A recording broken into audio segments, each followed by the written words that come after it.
Good afternoon. My name is Stretch Hoff, and I am an interviewer for the Hamilton County and Cincinnati Library. And Dennis Daly is doing our camera work today. And today we have an old friend of mine, Lee Davis, to tell us his story. And welcome. Glad you're here. We want to just start out from the very beginning. Tell us where you were born and raised, and high school education, and go from there. Okay, I was born in Huntington, West Virginia, 85 years ago, last April. Good. And my dad moved us all to Cincinnati in 1930, in the depths of the Depression. He got a new job, and we all moved here to Cincinnati. I grew up in Cincinnati, went to grade school and high school. And then along came Pearl Harbor, and I joined the Air Force as a cadet to learn how to fly fighters. How old were you at that point? I was 19. And long story short, in the first part of the physical training, I took a visual check along with everybody else, and I was washed out because I couldn't. My vision wasn't 20/20, so they sent me to gunnery school. I said I wanted to fly more than anything else in the world, so I said, if I can't be a pilot, I'd like to at least be a gunner, and so they sent me. So I went through all the training. Where was your training? I beg pardon? Where was your training? It was in, first of all, they sent me to radio school. I became a radio operator, a designation of radio operator gunner. And I finished radio school in Sioux Falls, South Dakota. They sent me to Las Vegas to gunnery school, and that's where I completed the phase in gunnery training. Excuse me. Then, I don't know how detailed you want this, but I went. All the detail you want to give us. They sent me to, along with a group of other guys, to Salt Lake City to meet up with the rest of our crew, and that's where we first met our pilot, co-pilot, the bombardier, and the rest of the guys who were assigned to a B-17. And we began our phase training, in other words, preparing to going overseas. His first part was in, Rapid City, South Dakota, and then we down to South Carolina. And then we were assigned to go overseas, and we flew down through South America, landed in Belém, Brazil, to French West Africa, to North Africa, where we jumped off, and then to southern Italy. That's where we ended up. And our base was in southern Italy, about 50 miles south of Rome. And that's where we. The crew that you met up with in like Salt Lake City. Falls, yes. Was that the same crew were you stuck together all that time then? The whole time. Yeah. Okay. The rest of our training and for all the rest of our missions. Except that sometimes we would substitute for other crew members because I wanted to get my 50 missions in the first way. Instead of taking a day off now and then, I would volunteer to fly. I wanted to get them in. And it was a very fateful decision. So you were a radio operator gunner. And tell us about on a B-17, how many crew members are there? 10. 10, okay. 10 crew members. And it seems like almost everybody's a gunner too, aren't they? Well, the pilot and the co-pilot, of course, were not. Bombardier and the navigator were not. But the crew chief, who was a top turret gunner, and then there was a ball turret gunner, then there was a radio operator gunner, and then there were 2 waist gunners on either side, and a tail gunner. But one of the missions that I was ordered to stand down, our flight surgeon finally came in and said, "You had enough in a row, take it easy this time." So my pilot and co-pilot flew that particular raid, and 25 of our squadron, all 25 planes were shot down. And we never knew anything, never knew what happened to either pilot or co-pilot. So that was one mission that I was supposed to fly, but didn't. Now, I want to go way back Sure. to your childhood. Just one thing, you showed us the pictures when you were growing up. You were in aviators' uniforms and so forth. Yeah. And tell us about your early interest in that. Well, I guess it really began when Lindbergh flew the Atlantic for the first time. It was 1927. I was 4 years old, and he became the all-time hero in my youth. Big hero. So I decided right then I wanted to become a pilot. And all through high school and early college, everything. It's amazing it stuck with you so long. Yeah. You know, that's Yeah. great. That's great. And so I didn't care how I did it, but I wanted to fly. Yeah. So you were stationed in Italy. Yeah. And were you always there? All your missions out of Italy? All of them were out of southern Italy, and we flew. We hit targets in northern Italy, in France, in Germany, of course, in the Balkan states. One of our missions was a shuttle raid to Russia, where we bombed in the Bulgarian area and flew on to Russia and landed there. Spent 2 days, loaded up and came back and bombed on the way home. Wow. And came back to, and we had no idea where we were going. It was all hush-hush, and we were going to take off at midnight, but nobody knew where we were going. And they didn't tell us till we got aloft. So we were going to Russia. Russia. And what were the targets in Russia? Well, targets on the way to Russia were Okay. Bulgaria, Romania, some of the Balkan states, Yugoslavia. And then on the way in to land in Russia, the anti-aircraft batteries of the Russians evidently had not been notified carefully that we were friendly, and they began to shoot at us. And so we flew back to altitude again and flew around for, I don't know, quite a while to try to get identified, and finally did and came in and landed. But that was a harrowing experience. So how many missions did you fly? You want to tell us about that? Well, I flew 52 missions altogether.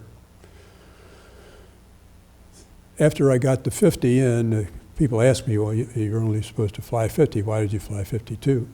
Well, when I finished, I was, so unbelievably relieved, and it was over with, and I was going to go home. And that night, the colonel came over to our tent and said, Sergeant, we're going to have to ferry some P-38 pilots to the 8th Air Force, and we need a radio operator to go with us. And we're not going to fly over any enemy territory at all. You can have a 3-day pass in London, and this is voluntary. You don't have to go to this, whatever, if you don't want to. But rather than sitting around here waiting for your orders to go home, you could go to have some fun in London. I said, I want to make sure your ETA is not going to be going anywhere near any hostile territory. No, he says, got it all planned out. Fine. So we took off at midnight and flew for about an hour and a half, I guess, and all of a sudden it began to get very cold because we were going to higher and higher. We weren't supposed to go to altitude, and all I had was that thin jacket. He calls me on the intercom. He said, Sergeant, I'm so sorry I have to tell you this, but he said, the weather is so bad up there that we've changed our flight plan, and we're going to have to go out across and come up the western side of Europe and western side of Germany, western side of France, and then we will cut right across occupied territory into England. So douse all the lights, we're going to altitude, and bundle up with whatever you got to put on because it's going to be 50 below zero out there. There's no heat in the B-17. So I'm sitting there thinking, wait a minute. Volunteer. I didn't have to go on this. And here I am flying over occupied France with fighter bases down there, and one lone B-17 and no fighter escort. It was the longest night of my life. That was in the diary. And we finally broke through, and oh yeah, sorry, the last part of this was the most harrowing. because I had been briefed by the British on a code message that would identify us as friendly as we came into England, because here was a lone B-17 coming across the channel into England, and we had to be identified as friendly, and I had the code. So Colonel calls me and he said, we're only about 150 miles from the coast now. He said, begin to start to get us identified. And I said, okay. So I start hitting the key, listening for the answering okay, and there is nothing but static. Mm-hmm. So this goes on for about 15 minutes. He calls me again and he says, hey, we're under 100 miles now. He said, the anti-aircraft batteries are probably already searching the skies for us, so try again, Sergeant. Why don't you try 2 or 3 times? So I said, okay, Stuck in your memory, did it? Nothing. Oh. Colonel calls again. He said, we got another 50 miles to go. If you don't get us identified, we're going to have to ditch. So get ready. Ditch means in the water? Yeah. Uh-huh. So I'm that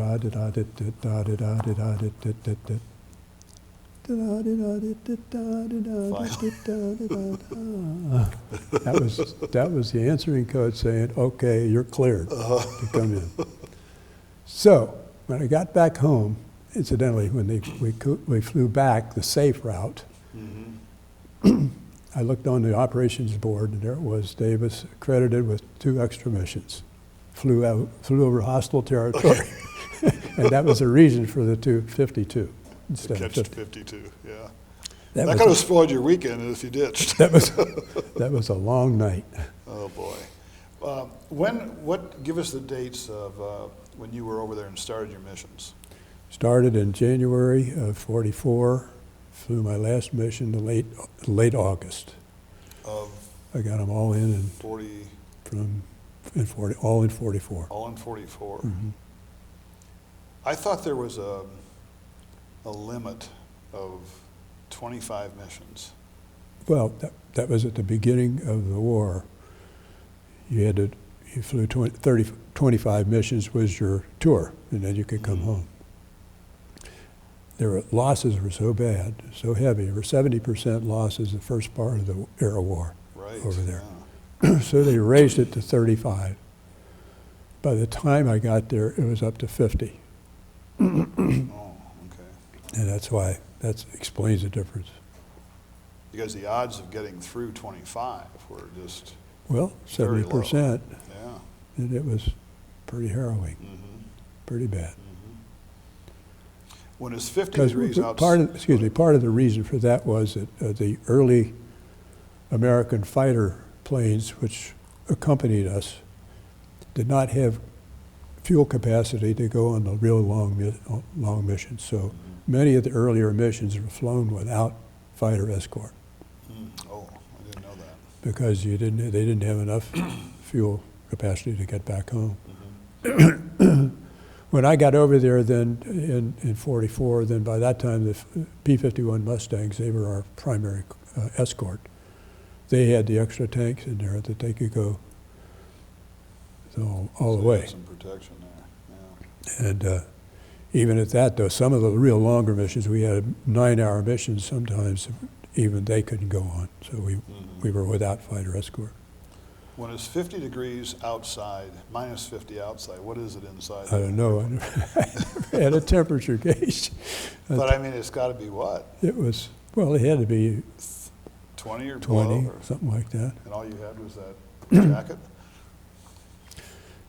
There's one, this is the story about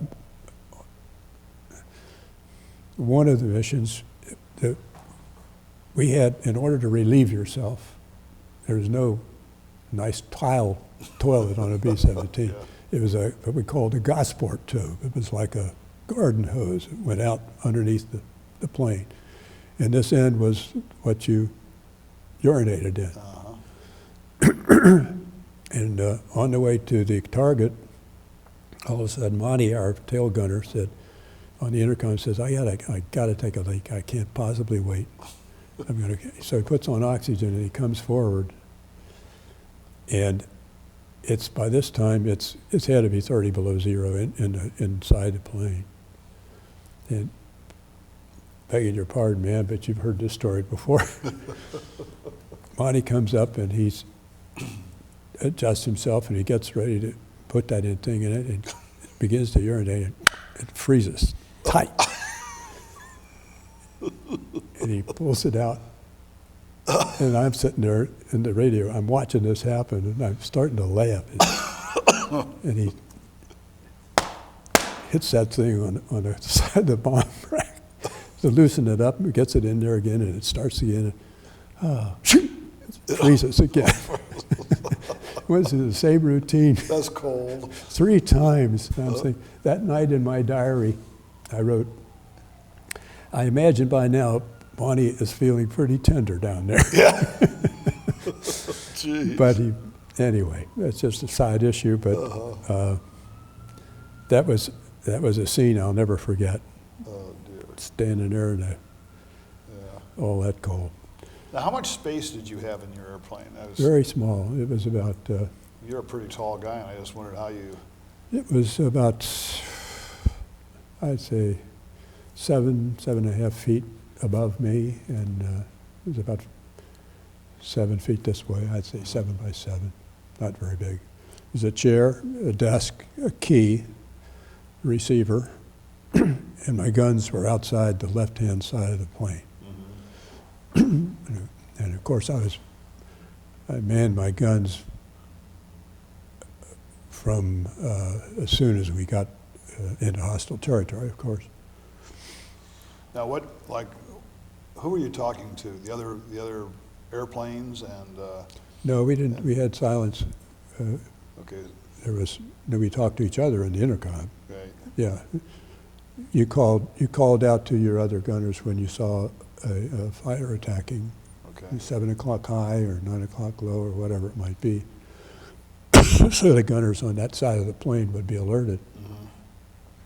The one experience that I remember very well, and that is we had an attack by some German fighters, and all of a sudden I looked out the window, if you can imagine, and this one plane made a pass at us and went right through between 2 17s. And just as he passed by, I saw the image of the black cross. If you can't imagine how that could be possible at that speed, but I saw it. But I also saw no props. Oh.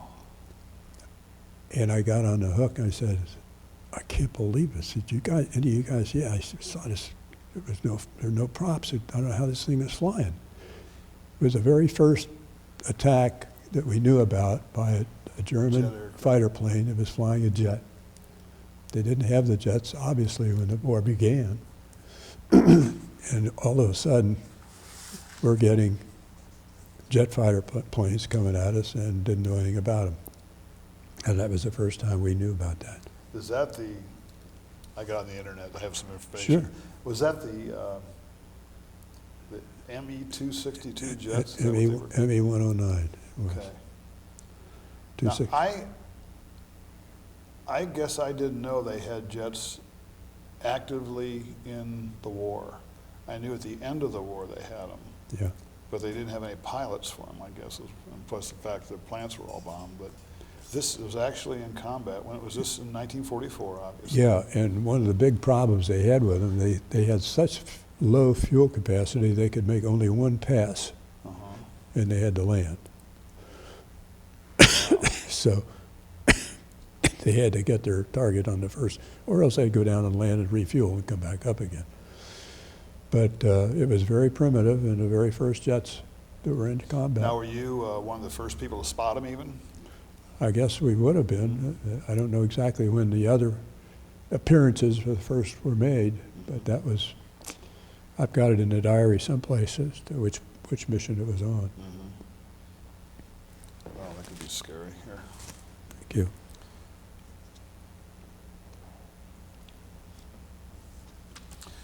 On your bombing raids, what were your targets? Well, We had numbers of targets in northern Italy, marshalling yards and airfields and so forth. The German armies were still fighting in Italy when we flew. Then our targets were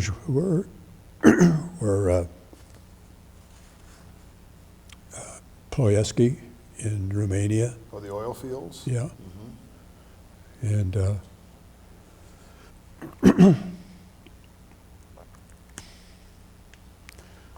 Regensburg in Germany, and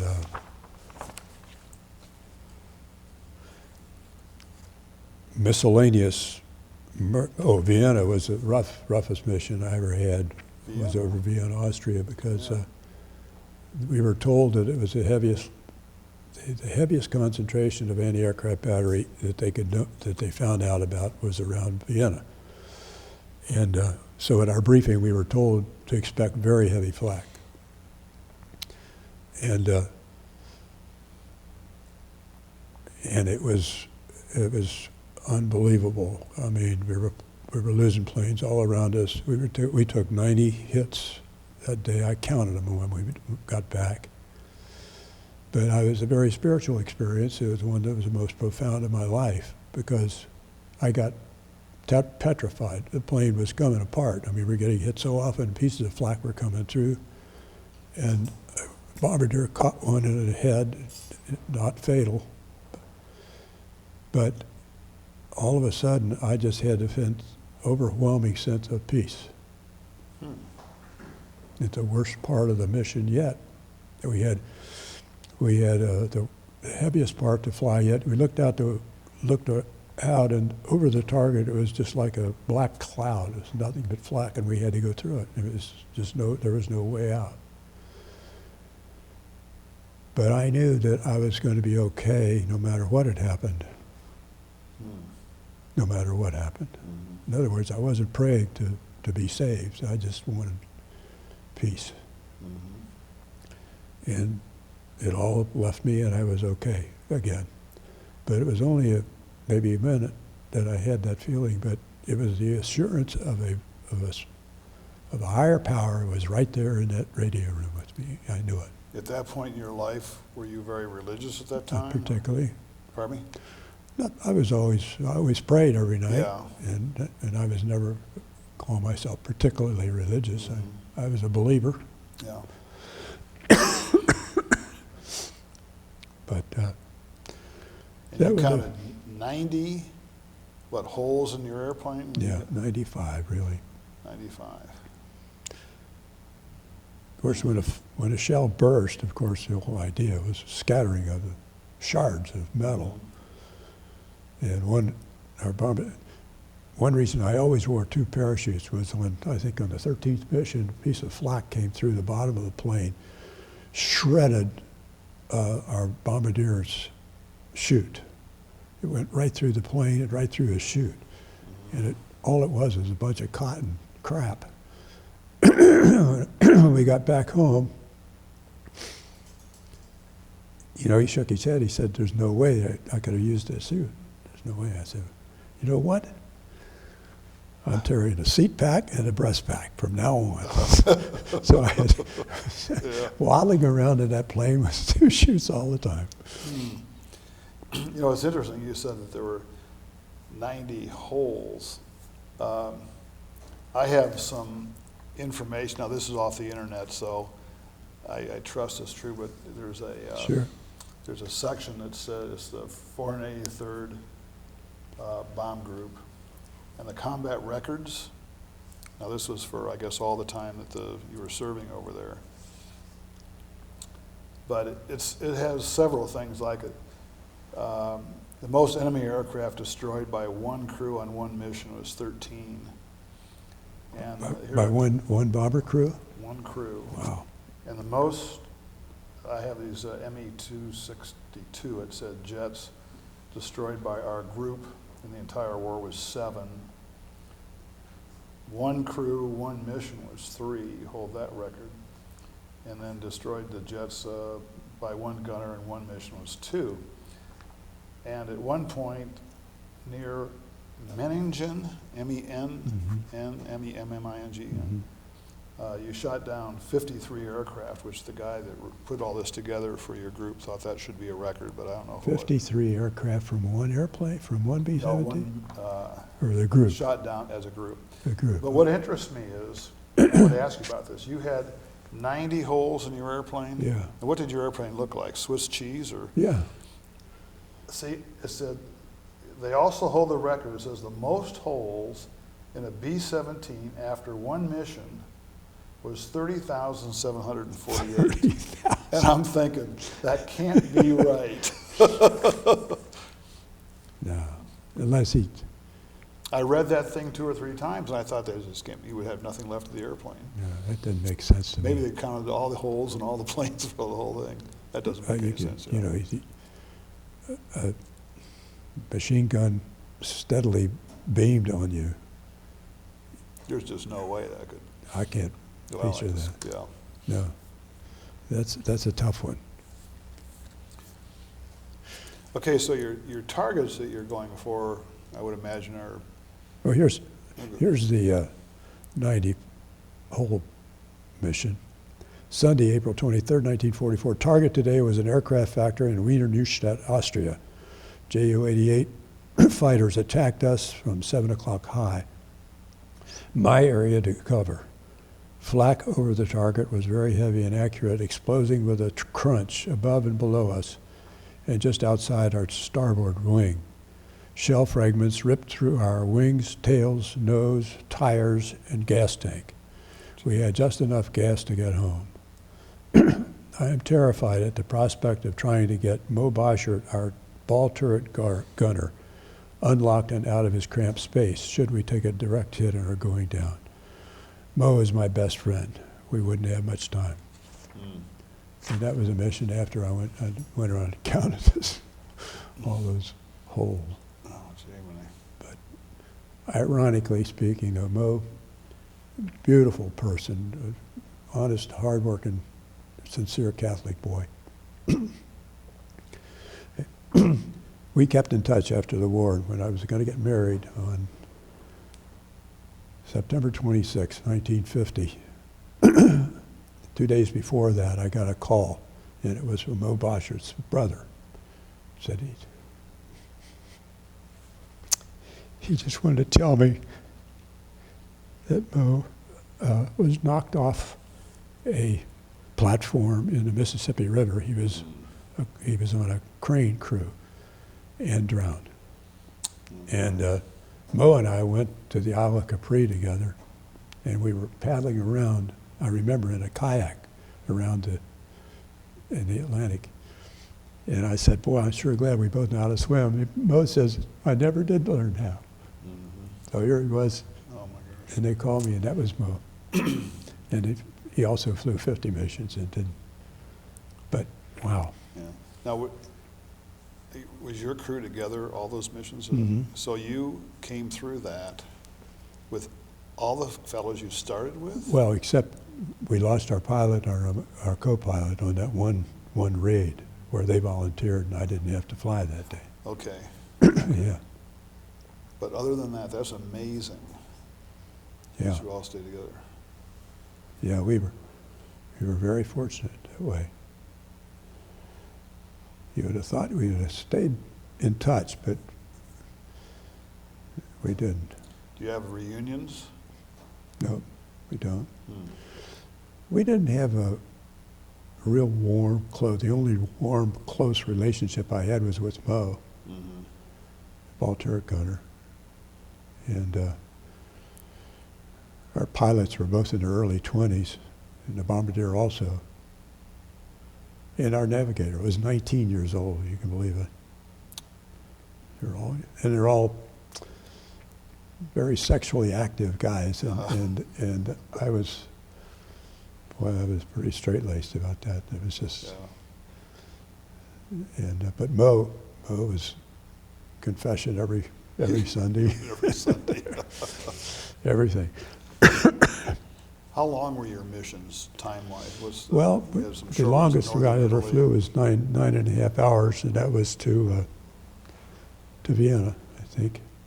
Some of them were, they averaged, I guess, about 4.5 hours. Why was Vienna so heavily defended? It was a marshaling yard for several different railroad supply depots Supply came in lines there, and things? and heavy concentration of replacement parks for planes and everything else. It was just a very highly guarded target. Mm-hmm. Ploiesti was, the first raid on Ploiesti was carried out by the 8th Air Force. I was the 15th Air Force. And they were the very first raids on, and they came, it was a screw up, and somehow or other, the leader of the groups came in the wrong direction, and they were coming in at treetop level to be sure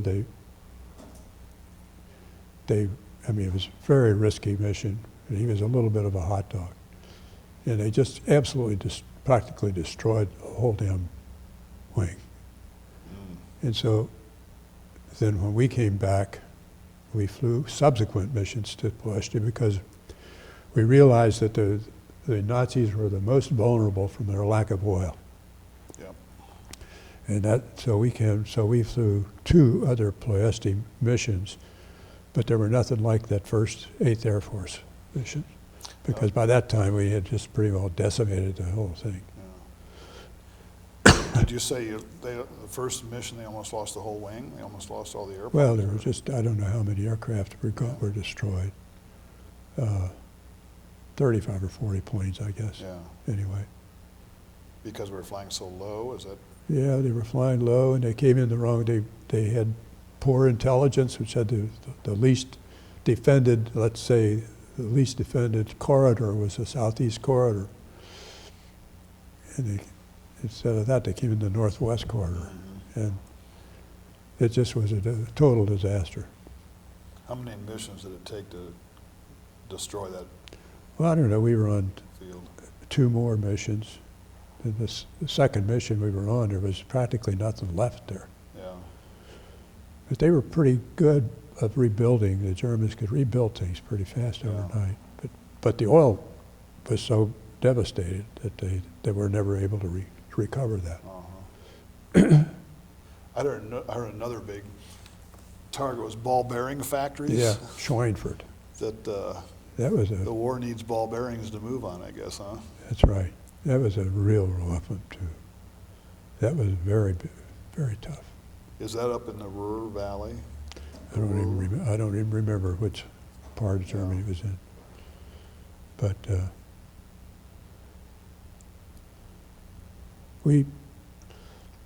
the tensiony, well, of course, it was tensiony the whole time, but the tension really began when you went to briefing before. I was the only crew member that went to briefing besides the officers, and that was where you learned where you were going that day. And of course, everybody knew what the real tough targets were. Mm-hmm. And so you dreaded finding out it was going to be Schweinfurt or Regensburg or Dusseldorf or wherever. And when you found out what it was going to be, that was before they had flak vests. They didn't have any. You talk about these Kevlar vests that these guys wear now, the cops and everything. We had nothing like that, but when we got a real rough mission coming up, I found some armor plates, big pieces of armor plate that I would carry with me out to them. Is that right? Yeah, I'd stack it up around the radio room. As if that would help. Just put a big breastplate in there and zip it all up. And they see Davis would be coming out in a Jeep with a great big bundle of plates they know we were in for. Were they all daylight bombing? All of ours were daylight. The British were at night. And we often argued back and forth between the 2 air forces, which was rougher. I always thought that would be probably the most terrifying part of flying a night mission would be being caught in a searchlight and being zeroed in on for all the aircraft. But they always thought that the daylight would be roughest because they're all visible. Mm-hmm. And, Was that the time by then they had those new sites, bombing sites in the plane? Norden, they had the Norden bomb Yeah. site, yeah. That was a huge step forward. Yeah, it was. It was indeed. But it wasn't always 100% accurate. I mean, part of my job was to photograph hits. Once the bombs were away, then I had a camera that I was assigned to watch and see the explosion. And I always dreaded that because I wanted to get the hell out of there, the worst way. But you'd see bombs going all the way over. Here's a target right here, and here the bombs are scattered all over the place. And that bothered me a lot because who's getting hit that shouldn't be hit? And was this to verify the target hit? Is that, in other words, you would take pictures yeah.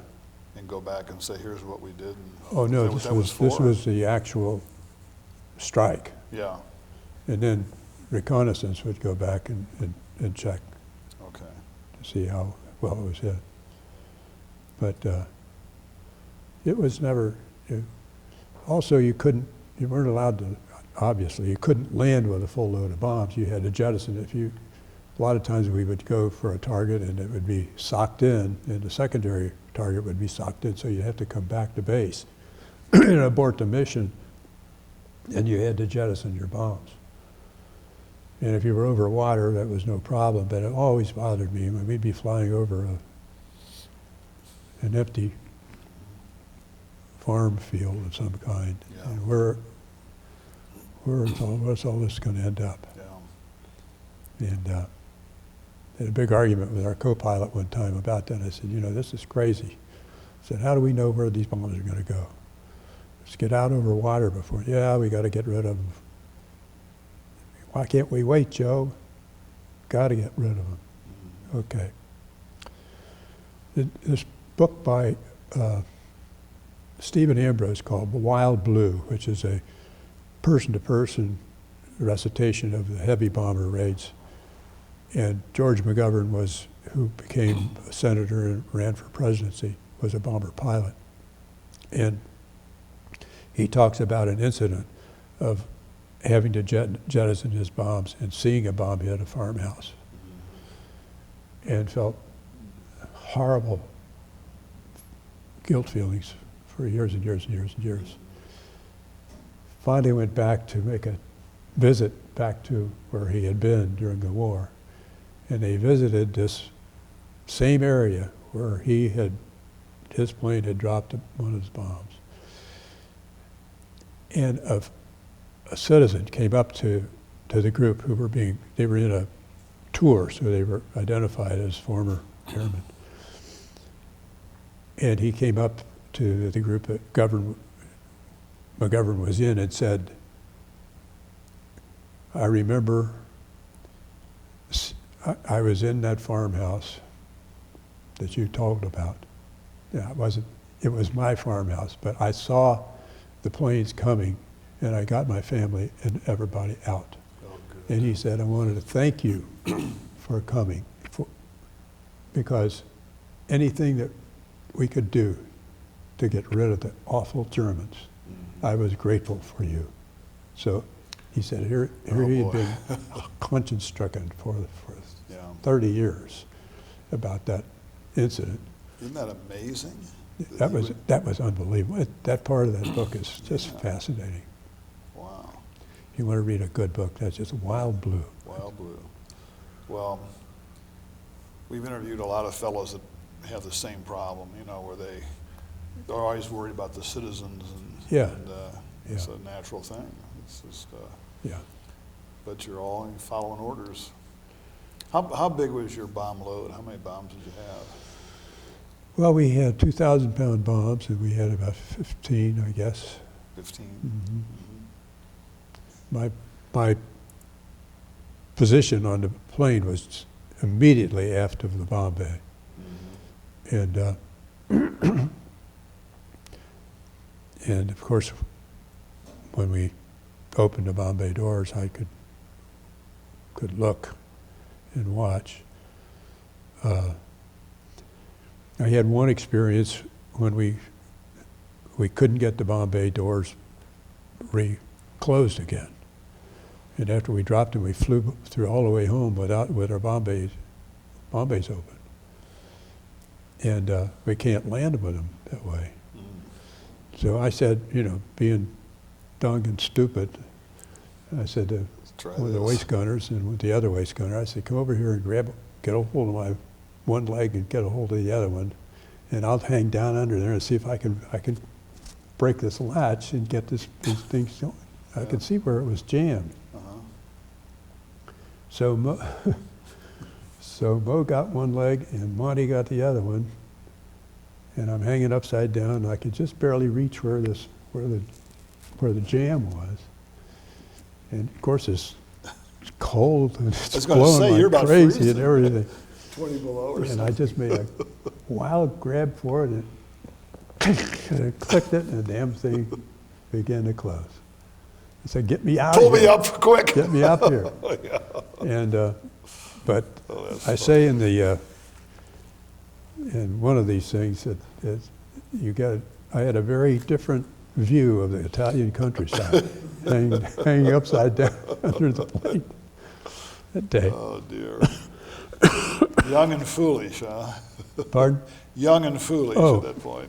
I came home and told my parents about that. We don't want to hear it anymore. Yeah.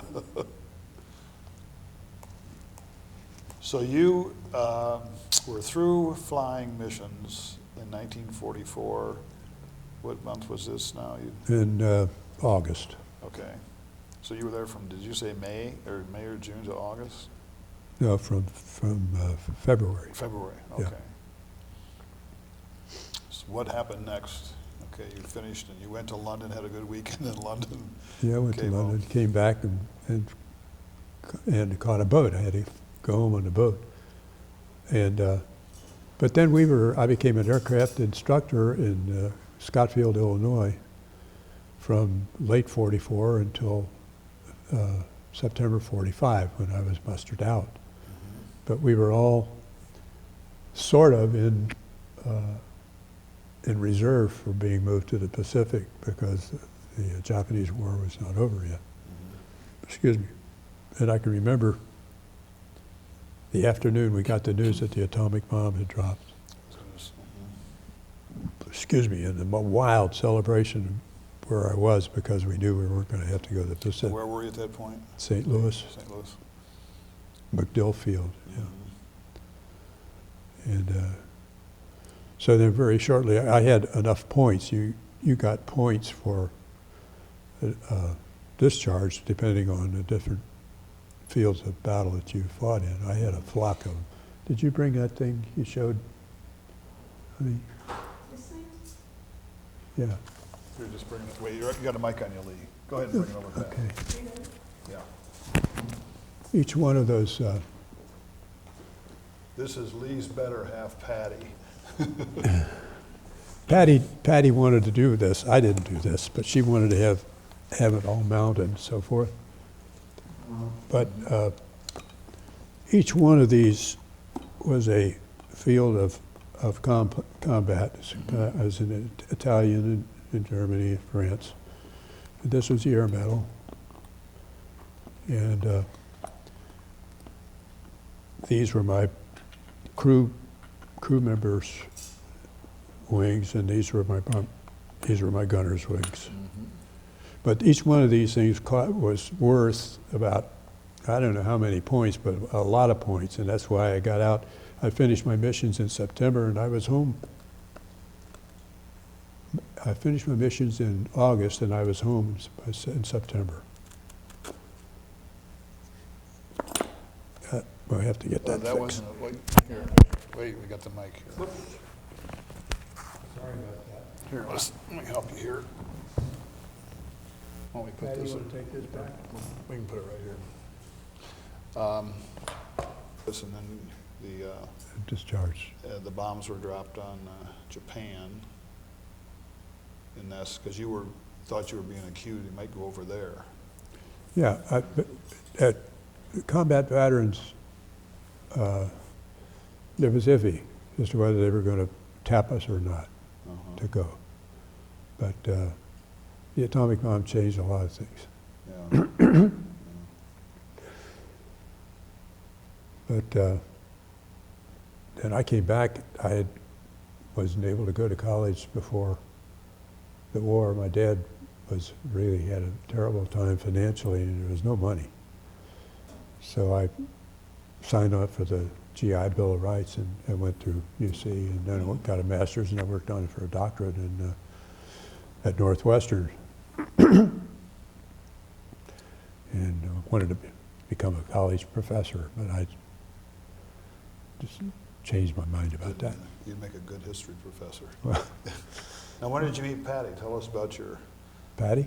life after the war. Well, Patty and I knew her when she was in the 8th grade at Withrow, and I was a senior. And I was very attracted to her, but I kept saying to myself, that's too young. Forget it. And so at any rate, time passes, and I see her at a dance about 4 years later.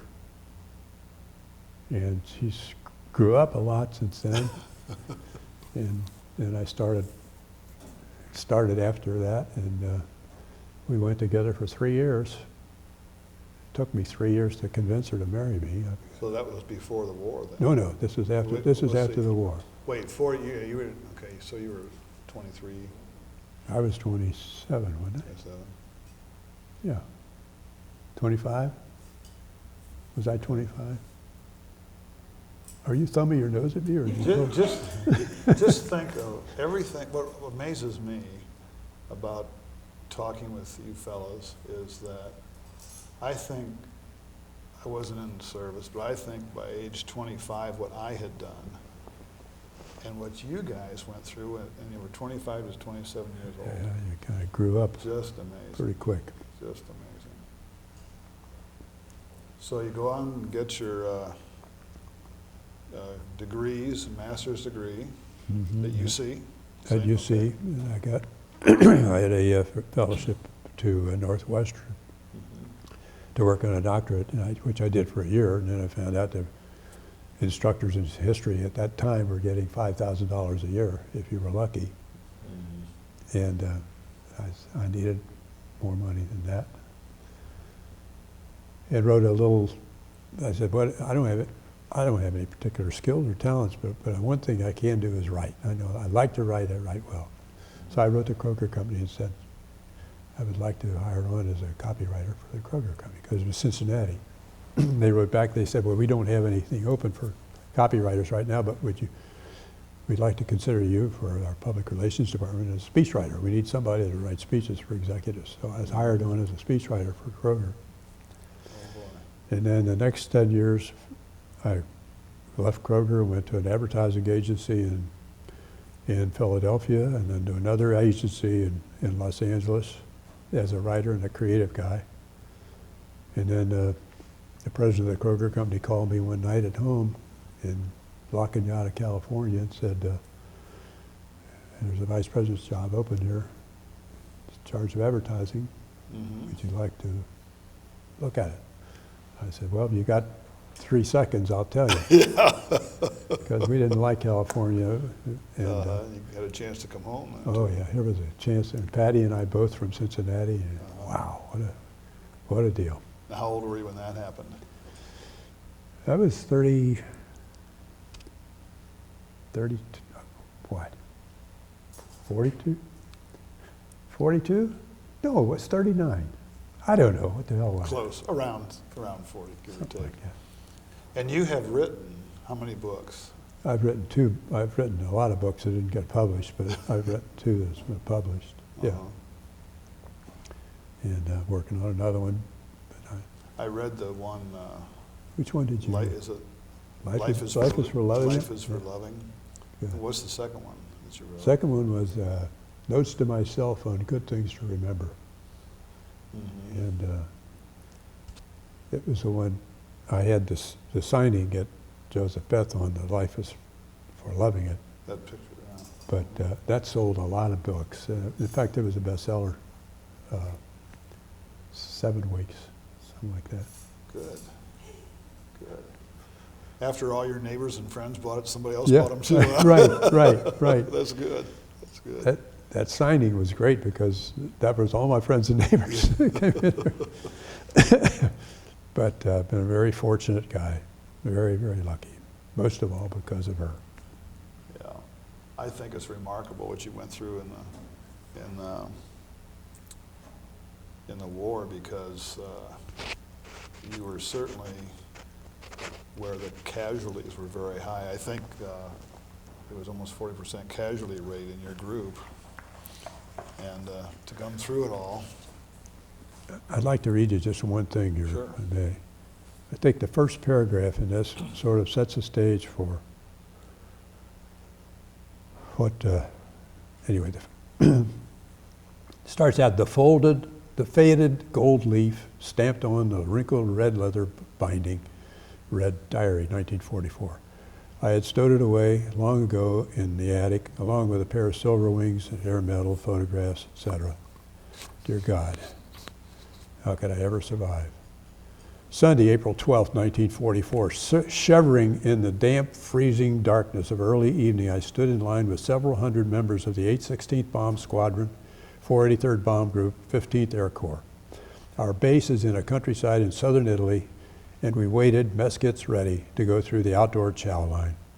I had just returned from my very first mission, one of 50. I am scheduled to fly as a radio operator gunner. I stood in line immediately behind another airman who was expressing with great relief and joy the fact that on this day he had completed his 50th and final raid and was going home. I have only 49 more to fly. The prospect of 49 more missions, fending off German fighters and dodging flak, with the odds against ever seeing home again, didn't exactly enhance my appetite. And that's the end of that section. But that stage is such a stage as where you were sort of what you were thinking about ahead of time. This lucky guy was going home. Huh? It's amazing. This is just a background, little local color here. I don't want to take much time to do this. This is fine. We have a little time. We are located at a base only a short distance from where the Allied armies are driving the Germans northward. Our squadron of 25 bombers is parked close by our tents where we sleep.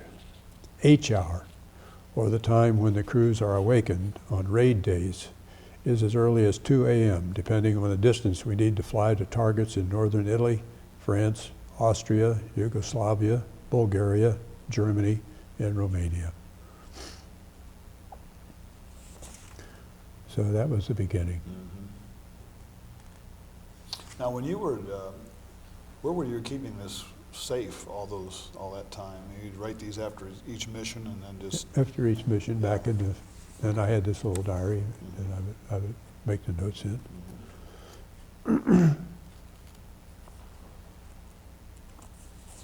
You sure had a lot of funny stories. It's interesting. Well, I wish that I had been much more detailed in keeping these notes, because that's what would have makes interesting writing.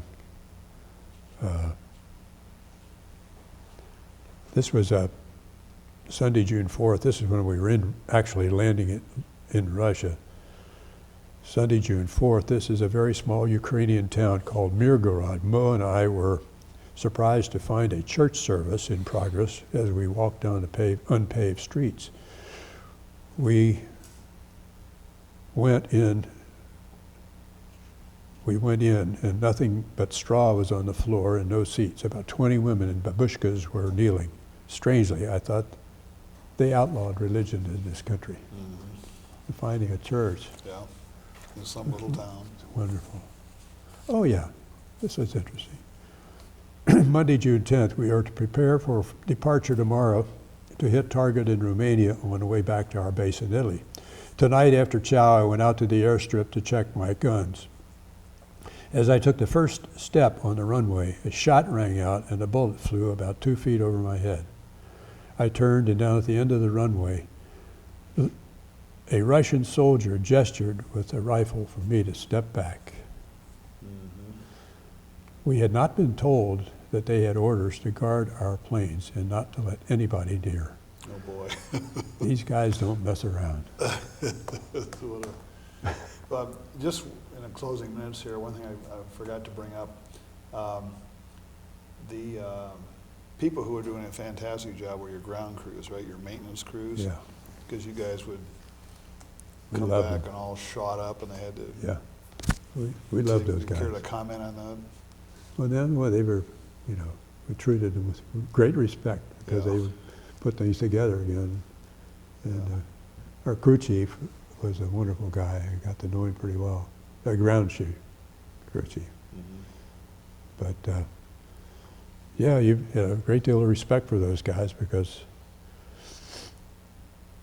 the plane's got to fly. They kept patching them together, didn't they? Yep. Great. Willie, it's been a real pleasure talking with you. This has been great. Thank you. Thank Appreciate the opportunity you. Yeah. very much. We thank you for all you did for us. Well, you're welcome. I thank God for America. Yeah. Isn't that the truth?